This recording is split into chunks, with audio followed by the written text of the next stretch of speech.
Assalamualaikum warahmatullahi wabarakatuh. Perkenalkan, nama saya Ahmad Arif Zulfikar. Saya dari Teknik Informatika, mahasiswa aktif di Universitas Maritim Raja Ali Haji. Jadi di video kali ini saya akan mempresentasikan hasil dari makalah saya dan hasil dari program yang telah saya buat tentang pemrograman berorientasi objek. Jadi tugas ini adalah tugas akhir pengganti UAS dari Bu Nurvalinda selaku dosen pemrograman berorientasi objek. Jadi langsung saja saya masuk ke presentasinya. Yang pertama bagian makalahnya. Ini bagian cover, saya lewati saja. Kata pengantar lewati saja, daftar isi lewati saja. Dan masuk ke bagian bab 1 pendahuluan. Latar belakang. Pada saat ini perkembangan dan kemajuan teknologi informasi dan komunikasi telah berkembang dengan pesat. Berbagai kemudahan memperoleh informasi dari berbagai penjuru dunia dapat kita nikmati dalam hitungan detik. Di antara teknologi informasi yang hampir di setiap tempat kita temukan adalah komputer. Sekarang komputer sangat berkembang pesat. Hampir setiap tahun komputer selalu mengalami perkembangan. Sedangkan model dan desain dari komputer itu sendiri juga mengalami perkembangan. Pemrograman berorientasi objek atau Object Oriented Programming, disingkat OOP, merupakan kerangka pemrograman yang berorientasikan kepada objek. Semua data dan fungsi di dalam kerangka ini dibungkus dalam kelas-kelas atau objek-objek. Bandingkan dengan logika pemrograman terstruktur. Setiap objek dapat menerima pesan, memproses data, dan mengirim pesan ke objek lainnya. Masuk lagi ke bagian bab 1.2. Rumusan masalah. Dalam menyusun makalah ini ada beberapa masalah yang berkaitan dengan 1. Sejarah perkembangan PBO, 2. Definisi dari dan pengertian PBO, 3. Program-program pendukung PBO. Masuk lagi ke bagian bab 1.3, yaitu tujuan. Berdasarkan dengan latar belakang di atas, maka dalam makalah ini bertujuan 1. Mengetahui sejarah dan perkembangan dari pemrograman berorientasi objek, 2. Mengetahui lebih banyak tentang PBO, 3. Mengetahui contoh program yang terdapat karakteristik program pemrograman berorientasi objek di dalamnya. Lalu kita masuk ke bab 2, yaitu pembahasan sejarah PBO. Dasar untuk OOP dimulai pada awal tahun 1960-an. Sebuah terobosan melibatkan contoh dan objek telah dicapai di MIT dengan PDP-1. Dan pertama untuk menggunakan bahasa pemrograman objek adalah Simula 67. Ia dirancang untuk tujuan membuat simulasi dan dikembangkan oleh Kristen Nygaard oleh Johan Dahl di Norwegia. Mereka bekerja pada simulasi yang berurusan dengan exploding kapal, dan mereka dapat mewujudkan grup yang berbeda kapal ke kategori. Setiap jenis kapal akan memiliki kelas, dan kelas akan menghasilkan pelaku yang unik dan data. Simula tidak hanya bertanggung jawab untuk memperkenalkan konsep kelas, tapi juga memperkenalkan instance dari kelas. Istilah OOP atau PBO pertama kali dipakai oleh Xerox PARC. Istilah ini digunakan untuk merujuk kepada proses menggunakan objek sebagai dasar untuk perhitungan. Suatu objek akan dapat dibentuk, diubah, dan dihapus. Sistem yang menggunakan pemrograman berorientasi objek pertama kali adalah Simula 67 yang telah memberikan masukan terhadap berbagai bahasa pemrograman lain, termasuk Pascal dan Lisp. Tahun 1990, C++ ada mendominasi pemrograman dengan kategori berorientasi objek. Tidak puas dengan bentuk tampilan yang ada, maka pengembang pemrograman berorientasi objek berusaha memikirkan grafik user interface. Grafik user interface yang dinamis pertama kali dikembangkan oleh Cocoa. Grafik user interface ini juga telah memainkan peranan penting dalam pengembangan event-driven programming.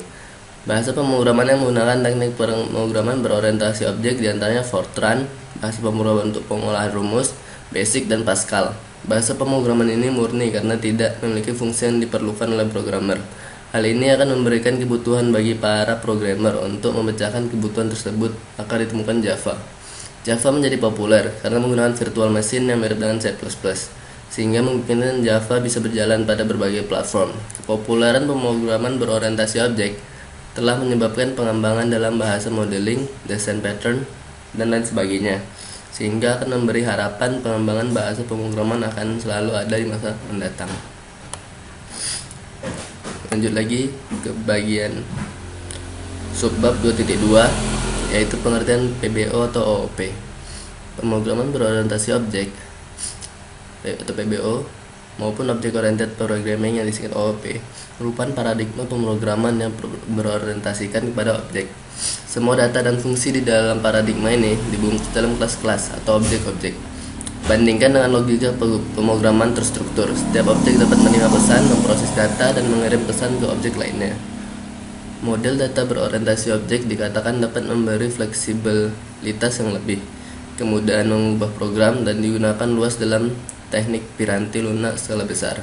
Lebih jauh lagi, pendukung OOP mengklaim bahwa OOP lebih mudah dipelajari bagi pemula dibanding dengan pendekatan sebelumnya, dan pendekatan OOP lebih mudah dikembangkan dan dirawat. Konsep dari Object Oriented Programming adalah lebih dari sekedar sebuah konsep pemrograman. Object Oriented Programming adalah cara berpikir tentang aplikasi yang mempelajari untuk berpikir bahwa aplikasi bukan sekedar prosedur, melainkan sebagai objek.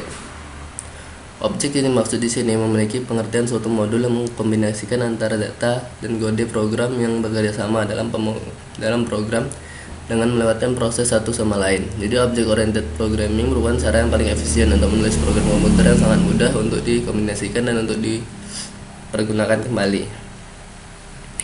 Object Oriented Programming lebih memfokuskan kepada manipulasi objek. Kenapa seorang programmer harus mempelajari Object Oriented Programming? Bahkan seorang programmer yang tidak pernah bekerja dengan Object Oriented Programming pun harus mempelajari juga.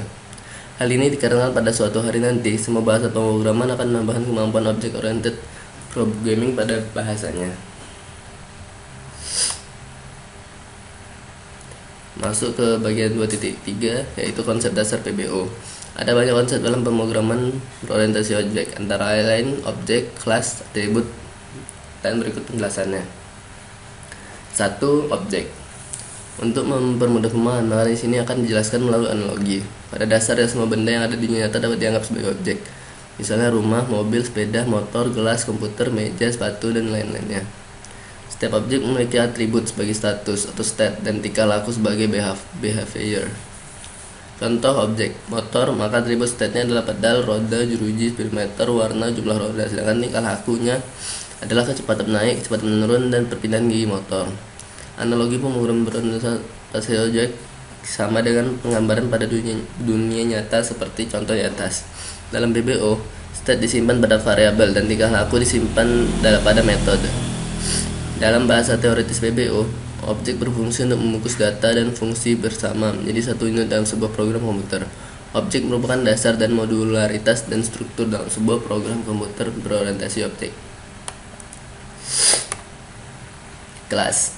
Dalam teoritis PBO, kelas merupakan kumpulan atas definisi data dan fungsi-fungsi dalam suatu unit untuk suatu tujuan tertentu. Sebagai contoh, kelas motor adalah suatu unit yang terdiri atas definisi-definisi data dan fungsi-fungsi yang menunjuk pada berbagai macam perilaku atau turunan dari motor. Sebuah kelas adalah dasar dari modularitas dan struktur dalam pemrograman berorientasi objek. Sebuah kelas secara tipikal sebaiknya dapat dikenali oleh seorang non-programmer sekalipun terkait dengan domain permasalahan yang ada. Dan kode yang terdapat dalam sebuah kelas sebaiknya relatif, bersifat mandiri dan independen, sebagaimana kode tersebut digunakan jika tidak menggunakan PBO. Dengan modularitas, struktur dari sebuah programan akan terkait dengan aspek-aspek dalam masalah yang akan disesuaikan melalui program tersebut. Cara seperti ini akan menyederhanakan pemetaan dari masalah ke sebuah program ataupun sebaliknya. Ketiga, atribut. Atribut merupakan nilai data yang terdapat pada suatu objek di dalam kelas. Atribut mempunyai karakteristik yang membedakan objek yang satu dengan objek lainnya. Contoh, pada kelas motor terdapat atribut warna, berat, kecepatan, dan cc mesin. Lanjut lagi masuk ke bagian subbab 2.4, yaitu karakteristik PBO. Yang pertama, pengapsulan atau enkapsulasi. Enkapsulasi adalah pengemasan data dan fungsi dalam wadah bernama objek, dikenal dengan sebutan pengkapsulan, atau bisa juga mengkombinasikan suatu struktur dengan fungsi yang memanipulasinya untuk membentuk tipe data baru, yaitu kelas. Kelas akan menutup rapat baik data maupun kode. Akses item di dalam kelas dikendalikan. Pengendalian ini tidak hanya berupa data tapi juga kode. Saat kelas akan digunakan, kelas harus sudah dideklarasikan. Yang penting pemakai kelas mengetahui deskripsi kelas tapi bukan implementasinya. Bagi pemakai, detail internal kelas tidak penting. Konsep ini disebut penyembunyian informasi. atau information hiding. Karakteristik selanjutnya yaitu pewarisan atau inheritance merupakan sifat dalam bahasa pemrograman berorientasi objek yang memungkinkan sifat-sifat dari suatu kelas diturunkan ke kelas lain, atau bisa juga mendefinisikan suatu kelas dan kemudian menggunakannya untuk membangun hierarki kelas turunan, yang mana masing-masing turunan mewarisi semua akses kode maupun data kelas dasarnya. Data dan fungsi yang dapat diwariskannya yang bersifat publik dan protect. Untuk data dan fungsi privat tetap tidak dapat diwariskan. Hal ini disebabkan sifat protect yang hanya dapat diakses dari dalam kelas saja. Sifat pewarisan ini menyebabkan kelas-kelas dalam pemrograman berorientasi objek membentuk hierarki kelas mulai dari kelas dasar, kelas turunan pertama, kelas turunan kedua, dan seterusnya. Sebagai gambaran, misalnya ada hierarki kelas unggas. Sebagai kelas dasar adalah unggas, salah satu sifat unggas adalah bertelur dan bersayap. Kelas turunan pertama adalah ayam, burung, bebek. Tiga kelas turunan ini mewarisi sifat kelas dasar unggas, yaitu bertelur dan bersayap. Selain mewarisi sifat kelas dasar, masing-masing kelas turunannya mempunyai kelas khusus. Ayam berkokok, burung terbang, dan bebek berenang. Kelas ayam punya kelas turunan yaitu ayam kampung dan ayam hutan. Dua kelas ini mewarisi sifat ayam dan yang berkokok, tapi dua kelas ini juga punya sifat yang berbeda, yaitu ayam kampung berkokok panjang halus dengan ayam hutan berkokok pendek dan kasar. Lanjut lagi ke polimorfisme, merupakan suatu konsep yang menyatakan sesuatu yang sama dapat memiliki berbagai bentuk dan perilaku yang berbeda, atau bisa juga memberikan satu aksi untuk satu nama yang dipakai bersama pada satu hierarki kelas, yang mana masing-masing kelas hierarki menerapkan cara yang sesuai dengan dirinya. Lanjut lagi ke bagian subbab 2.5, yaitu program-program pendukung EBO. Pertama, C++. C++ adalah bahasa pemrograman komputer yang dibuat oleh Bertrand Stroustrup, merupakan perkembangan dari bahasa C, dikembangkan di Bell Labs atau Dennis Ritchell pada awal tahun 1970-an. Kedua, Pascal. Pascal adalah bahasa pemrograman yang pertama kali dibuat oleh Profesor Nicholas Ward, seorang anggota International Federation of Information Processing atau EFIP pada tahun 1971. Delphi adalah sebuah lingkungan pengembangan terpadu atau IDE untuk mengembangkan aplikasi konsol, desktop, web, ataupun perangkat mobile. 4. Perl adalah bahasa pemrograman untuk segala keperluan, dikembangkan pertama kali oleh Larry Wall di mesin Unix. 5. Python adalah bahasa pemrograman interpretif multiguna dengan filosofi perancangan yang fokus pada tingkat keterbacaan kode. 6. C# adalah bahasa pemrograman baru yang diciptakan Microsoft yang digunakan oleh banyak developer .NET untuk mengembangkan aplikasi dengan platform .NET. Masuk lagi ke subbab 2.6, yaitu contoh program C++ yang memuat karakteristik pemrograman berorientasi objek. Ini saya lewatkan saja karena nanti akan saya jelaskan secara lebih terperinci di bagian program saya.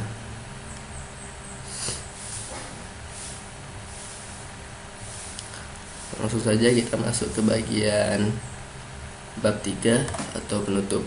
Jadi bab 3.1 itu kesimpulan. Pemrograman berorientasi objek merupakan paradigma pemrograman yang berorientasikan kepada objek. Semua data dan fungsi di dalam paradigma ini dibungkus dalam kelas-kelas atau objek-objek. Pada pemrograman ini, setiap objek dapat menerima pesan, memproses data, dan mengirim pesan ke objek lainnya. Dan saat ini, bahasa pemrograman yang menggunakan paradigma ini banyak menggunakan C++ karena bahasa ini fleksibel untuk desain program maupun aplikasi. Jadi, untuk bagian makalah sudah saya presentasikan. Lanjut lagi ke bagian pemrograman yang telah saya buat. Jadi saya akan mempresentasikan bagian pemrograman yang telah saya buat.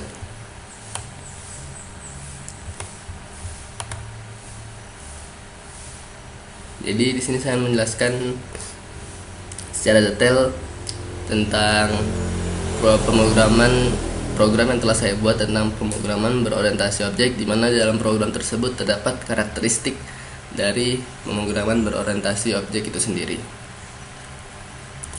Seperti biasa, hashtag input iStream untuk memasukkan input outputnya, dan using namespace std. Berarti di sini ada keterangan encapsulation. Jadi di sini buat kelas remote TV, private string tombol nomor. Jadi di sini adalah bagian privat dari kelas remote TV, yaitu di bagian tombolnya itu bagian sistem, dan publik ini adalah yang akan ditampilkan ke pengguna nantinya. Jadi dienkapsulasi hanya bagian tertentu yang ditampilkan oleh pengguna, dan ada bagian tertentu juga yang tersembunyikan atau di hidden. Public void set tombol nomor, integer i string value tombol nomor, ini nilainya nanti channel berapa sama dengan value. String get tombol nomor, integer i return tombol, kembali lagi kepada tombol nomor i. Lalu dibuat juga selain kelas Rama TV ada kelas kotak, dan ini protected juga. Jadi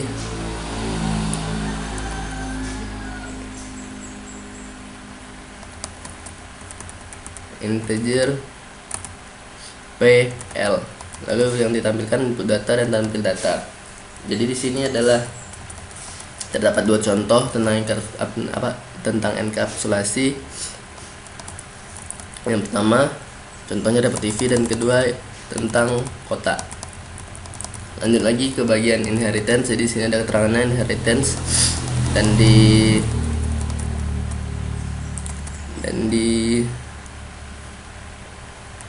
sebutkan di sini void kotak,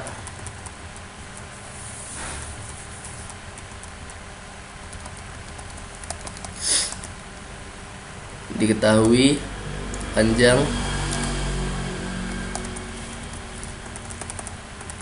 sein atau input masukan P lebar, dan sein masukan input lebar. Jadi saya ada salah di sini di bagian kelas kotak protected ini, bagian ini kelas kotak ini merupakan bagian ini sudah merupakan bagian yang termasuk dalam inheritance. Jadi kotak menampilkan ini input data, dan kotak menampilkan data dengan panjang lebar sama dengan yang dimasukkan oleh user. Lalu membuat kelas baru lagi, kelas di bawah kotak atau turunan di bawah kotak. Jadi inheritance ini adalah yang kelas turunannya mewarisi sifat dasar dari kelas induknya. Jadi kelas induknya di sini adalah kotak, dan kelas turunan di sini adalah persegi panjang. Kelas persegi panjang publik kotak, publik int luas, void input persegi panjang, void tampil persegi panjang, void persegi panjang, input persegi panjang, kotak input data. Jadi persegi panjang ini mengikuti sifat warisan yang dimiliki oleh kotak, yaitu memiliki panjang dan lebar. Dan masuk lagi rumus luas persegi panjang dengan P kali L atau panjang kali lebar. Lalu void persegi panjang sama dengan tampil persegi panjang, kotak tampil data, code n, dan luas persegi panjang, hasil dari luas persegi panjang. Jadi inheritance ini adalah sifat warisan. Jadi kelas turunannya dapat mewarisi sifat dasar dari kelas induknya. Masuk lagi ke bagian polimorfisme. Polimorfisme ini adalah konsep di mana kelas induknya memberikan suatu instruksi ke kelas turunannya, memberikan instruksi yang sama namun bisa dijalankan secara berbeda sesuai sifat dari kelas turunan itu sendiri.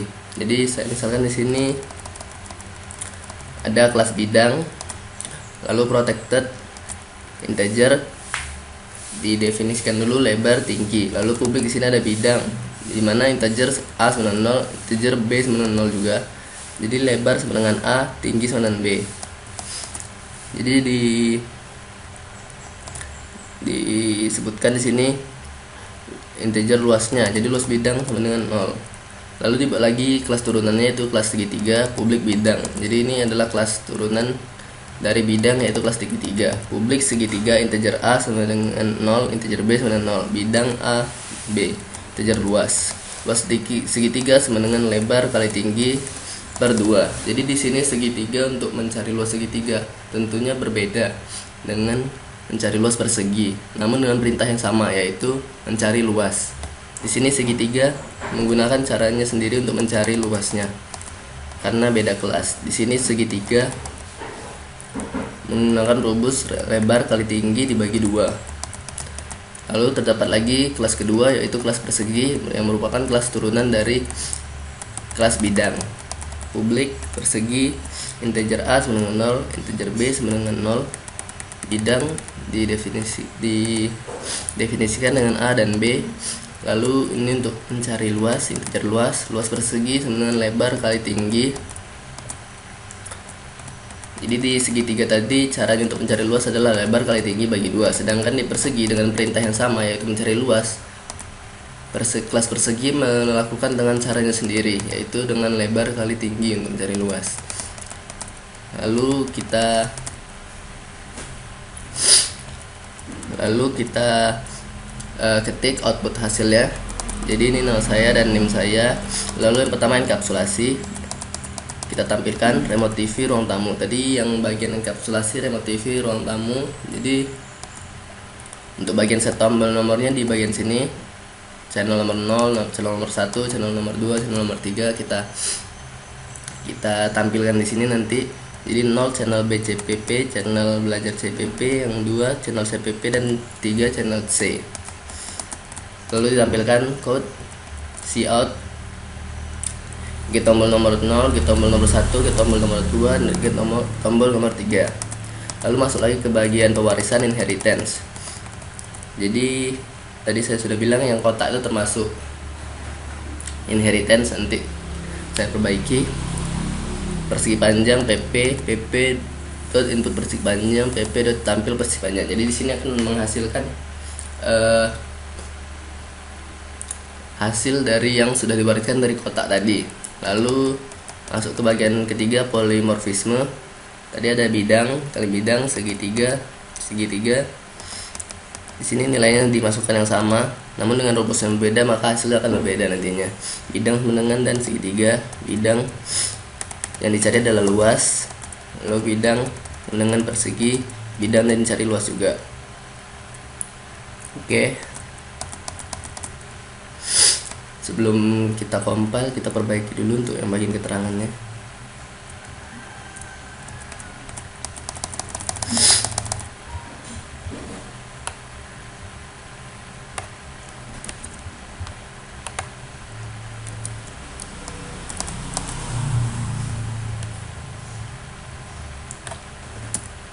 Kita akan